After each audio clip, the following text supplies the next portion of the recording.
A perfect example of how we use the individual animal case histories as a means through which to attack environmental problems is the story of the very first bald eagle we ever received at the Wildlife Center of Virginia. The bird came in late on a Friday afternoon in March, and we knew from looking at the bird that it had probably been poisoned. It had central nervous system deficits that were really severe.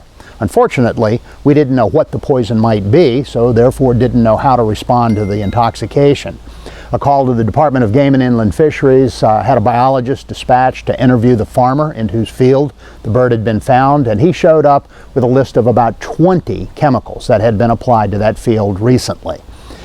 The Veterinary Poison Control Center at Texas A&M University helped us sort through that list of 20 chemicals, and when we got to the chemical Furadan, the toxicologist said, bingo, that's it.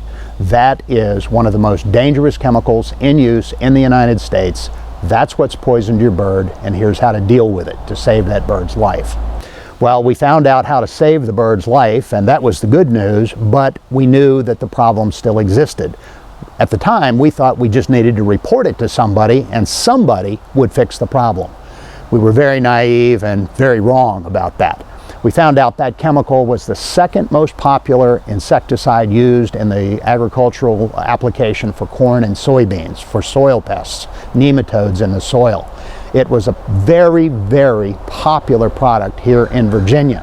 When we notified the Fish and Wildlife Service and we ourselves began looking for it, within the next 2 years we found 5 additional eagles that had been killed or poisoned by this same chemical.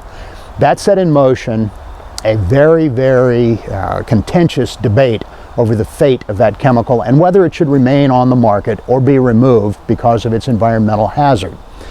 We learned, and I'm really sorry to say, that EPA was very well aware that this chemical was causing the death of over 2 million birds per year when farmers used it in exact accordance with the instructions on the label. And that just blew our minds. So we went to work here in Virginia, found out Virginia's laws did not, in fact, allow the state to ban it in one state alone. So we set about changing those laws, and with the help of then Governor Jerry Baliles, a panel was convened to write new pesticide laws for the state. I was on that panel.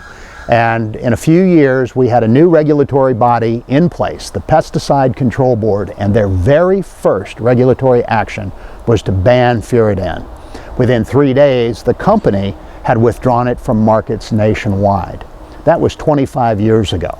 And indeed, 2 million birds per year have not died in the last 25 years since that product has been removed from the market. The case of one bald eagle here at the Wildlife Center of Virginia ultimately saved the lives of 50 million non-target birds. That is our goal.